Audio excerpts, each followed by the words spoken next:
तो hello class, आज हम इस वीडियो में पढ़ेंगे format of balance sheet and format of statement of profit and loss. तो पहले हम इस वीडियो में पढ़ेंगे format of balance sheet. Balance sheet का जो फॉर्मेट है ये तीन जगह यूज होगा तुम्हारा, ठीक है। पहला कि जो तुम्हारा हेडिंग सब हेडिंग वाले क्वेश्चन आएंगे 4 नंबर पे, या बैलेंस शीट के तुम्हारा कंपैरेटिव और कॉमन साइज बैलेंस शीट आएगी। तीनों में से एक हेडिंग आ सकती है, या तो हमारा आएगा हेडिंग सब हेडिंग वाला क्वेश्चन, या आएगा कंपैरेटिव स्टेटमेंट वाला क्वेश्चन, या आएगा कॉमन साइज स्टेटमेंट वाला क्वेश्चन। तो तीनों में बैलेंस शीट का यूज होगा।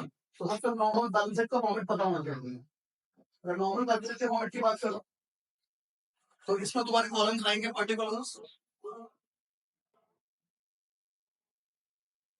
देन नोट नंबर,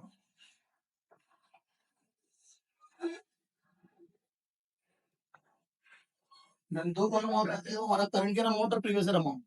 तो पहला अमाउंट आते हैं करंट ईयर की, फिगर्स फॉर करंट पीरियड, और करंट ईयर कह सकते हैं जो करंट ईयर है, and figures for previous year.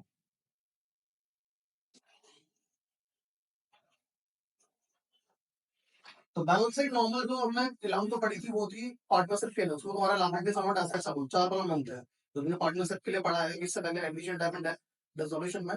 But companies के लिए बैलेंस शीट इस तरह पे रहती है, नीचे हॉरिजॉन्टल फॉर्मेट में रहती है। सबसे पहले इसमें आएंगे equity and liabilities, equity and liabilities,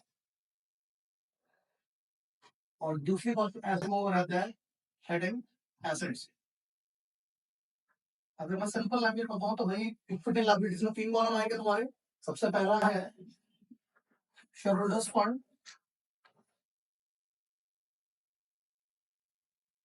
दूसरी हेडिंग आती है non current liability,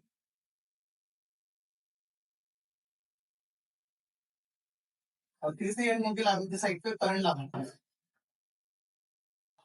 current liability. मैंने इसी के बाद टोटल कर लिया जाओ, ये होता है लायबिलिटी साइड पर। तो वहीं अगर एसेट साइड की बात करें तो एसेट साइड पे 2 ही हेडिंग होती है। पहला होता है नॉन करंट एसेट्स, और दूसरी हेडिंग होती है करंट एसेट्स। और इसके बाद एसेट साइड पे टोटल रहता है। तो जनरली देखो इसके अंदर की चीजें तो याद करनी है कि क्या क्या चीजें आएंगी, बट मेन ये पता होना चाहिए कि भाई जो मेन हेडिंग्स है 2 होती हैं आपकी इक्विटी एंड लायबिलिटीज और एसेट्स, जो मेन मेजर हेडिंग कह सकते हैं। और इनके अंदर जो मेन हेडिंग अगर हम इसके अंदर की बात करें तो इक्विटी एंड लायबिलिटीज को हमारी होती 3 चीजें, share holders fund, non current assets sorry liabilities, और करंट लायबिलिटीज। वहीं एसेट साइड पे नॉन करंट एसेट्स और करंट एसेट्स। और इसके अंदर की अगर चीजें हमें याद करनी है तो सिंपल सा फंडा है। शेयर होल्डर्स फंड के अंदर में आता है शेयर से रिलेटेड चीजें, जैसे जो भी हमारा शेयर कैपिटल का कैसे आएगा, share capital, reserve and surplus, और मनी रिसीव्ड अगेंस्ट पे वारंट्स।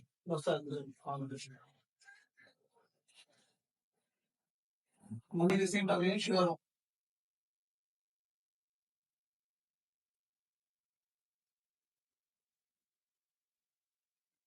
तो शेयरहोल्डर्स फंड के अंदर तीन ही चीजें आएंगी जैसे ही, जितना भी तुम्हारा शेयर कैपिटल का पैसा होगा, जितना भी तुम्हारा रिजर्व एंड सरप्लस का होगा, रिजर्व एंड सरप्लस उसमें तुम्हारा प्रॉफिट वगैरह जो पोर्शन है, और money received against share warrants जो भी तुम शेयर वारंट्स वगैरह से कमा रहे हो, ठीक है। भाई नॉन करंट लायबिलिटीज क्या होगी? नॉन करंट लायबिलिटीज वो लायबिलिटीज होती है जिनको पे करने के लिए 12 महीने से ज्यादा टाइम लिया जाता है, और जो लंबी टर्म की लायबिलिटीज है इसमें हमारी हेडिंग आती है, इसके अंदर सब हेडिंग्स लॉन्ग टर्म बोरोइंग,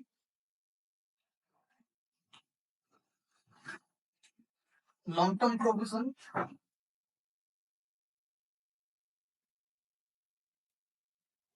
और इसके अंदर पे जो अदर हेडिंग अगर हम बात करें तो वो आएंगे deferred tax liabilities. Deferred tax liabilities मतलब जो कारपोरेट टैक्स में हमारा टैक्स की लायबिलिटी पेंडिंग है जो तुमने दी नहीं है, वो भी नॉन करंट लायबिलिटीज में आती है। और इसके अलावा फिर other non current liabilities, other non current liabilities. वहीं करंट लायबिलिटीज की अगर बात करो तो करंट लायबिलिटीज में वो लायबिलिटीज आती हैं जिनको हम 1 साल के अंदर अंदर पे कर दें। इसके अंदर छोटी मोटी लायबिलिटी आएंगी जो कि हम 1 साल के अंदर अंदर पे करते हैं, जैसे हमारा ट्रेड पे, शॉर्ट टर्म प्रोविजन,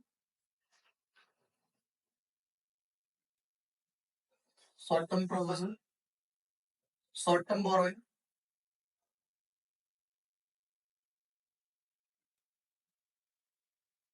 और अदर करंट लायबिलिटीज।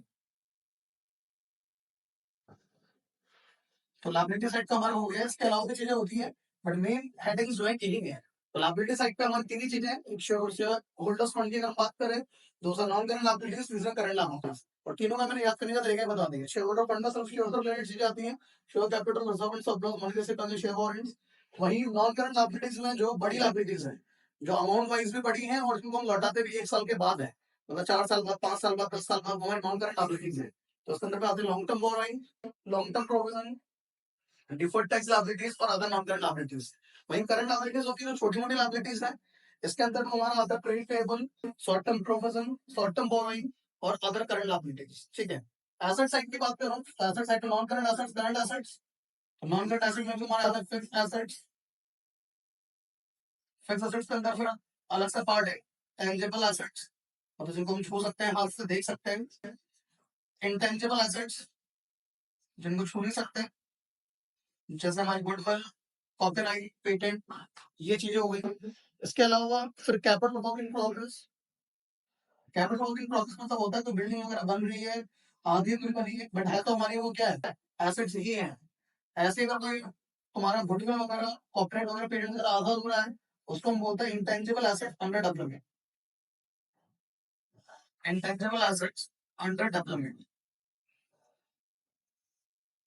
इसके अलावा जो हमारे नॉन करंट एसेट्स में आते हैं, वह non current investments. Non current investment होता है जो बड़े इन्वेस्टमेंट है, जिनमें ज्यादा पैसा खर्च हुआ है हमारा।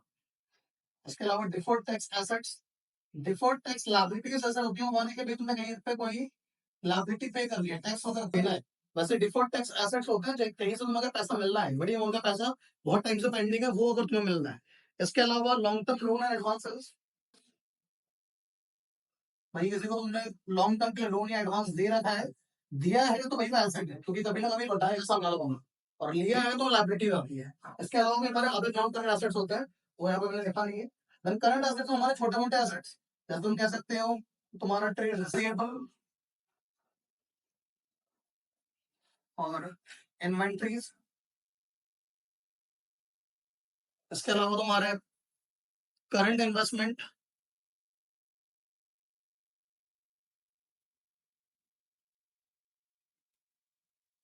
Cash and cash equivalent. Cash and cash equivalent मैंने बताया होता है कि भाई इसके अंदर में 4 चीजें रहती हैं, cash in hand, cash at bank, marketable security, और तुम्हारी जो भी अदर जो भी लिक्विड की फॉर्म में जो है। और इसके अलावा तुम कह सकते हो short term loan and advance, अगर जैसे कम टाइम के लिए लोन एडवांस दिया है। और इसके अलावा फिर हमारे अदर करंट एसेट्स। तो कंपैरेटिव कॉमन साइज बहुत सिंपल है, इसे फॉर्मेट में अभी समझा दूंगा।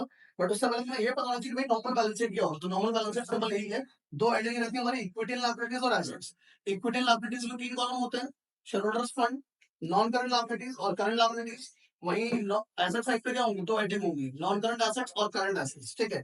अब शेयर होल्डर फंड के अंदर भी 3 चीजें आती हैं, share capital, reserve and surplus और मनी से शेयर होल्डिंग। वहीं नॉन करंट लायबिलिटीज में जो बड़ी लायबिलिटीज है, इसमें long term borrowing, long term provision, किसी को लंबे टाइम से टैक्स तुमने पे करना है, लायबिलिटी देखनी, डिफॉल्ट टैक्स लायबिलिटी, या इसके अलावा अदर नॉन करंट लायबिलिटी। भाई करंट लायबिलिटी में छोटी मोटी लायबिलिटी है, जैसे trade payable, short term borrowing, short term provision और other current liability. Asset side में 2 ही हेडिंग है, नॉन करंट एसेट्स और करंट एसेट्स। तो नॉन करंट एसेट में सबसे पहला फिक्स एसेट है। फिक्स एसेट्स के अंदर 4 चीजें हमें बताते हैं, टेंजेबल एसेट जिनको छू सकते हो, इंटेंजिबल एसेट को छू नहीं सकते, गुडविल वगैरह, कॉपीराइट वगैरह। टेंजिबल एसेट जो आधे अधूरे बने होते हैं उनको बोलते हैं कैपिटल वर्क इन प्रोग्रेस, और इंटेंजिबल एसेट जो आधे अधूरे बने होते हैं उनको बोलते हैं कि भाई इंटेंजिबल एसेट अंडर डेवलपमेंट। इसके अलावा फिर कहीं अपने बड़े इन्वेस्टमेंट किए हैं, कहीं से तुम्हारा पुराना पैसा ना, बाकी डिफॉल्ट टैक्स एसेट्स, तुमने किसी को लॉन्ग टर्म लोन या एडवांस दिया हुआ है, और इसके अलावा अदर नॉन करंट एसेट्स भी होते हैं। ठीक है। वही करंट एसेट्स को तुम्हारे छोटे मोटे एसेट्स जो 1 साल के अंदर अंदर तुम्हें पैसे मिल जाएंगे, ट्रेड रिसीवेबल, तुमने किसी को हाथ में अगर गुड्स दिए हैं, इन्वेंटरीज, इन्वेंटरीज हमारे करंट एसेट होगी, तो ये तुम किसी भी चीज के डीलर हो, किसी भी चीज के बिजनेसमैन हो, 1 साल के अंदर अंदर तुम्हारी इन्वेंटरी दिख जाती है, 1 साल के अंदर अंदर तुम उसको सेल कर लो। फिर अगला है करंट इन्वेस्टमेंट, छोटी मोटी अगर आपने इन्वेस्टमेंट करी है, cash and cash equivalent, cash या कैश रिलेटेड जो भी चीजें हैं हमारे, cash in hand, cash at bank, marketable securities, ये सब तुम्हारे करंट एसेट्स में आते हैं। और short term loan in advance किसी को तुमने कम टाइम के लिए लोन एडवांस दिया है, और इसके अलावा अदर करंट एसेट्स, ठीक है। तो बैलेंस शीट का फॉर्मेट तो समझो, पहले तुम्हें ये याद करना है।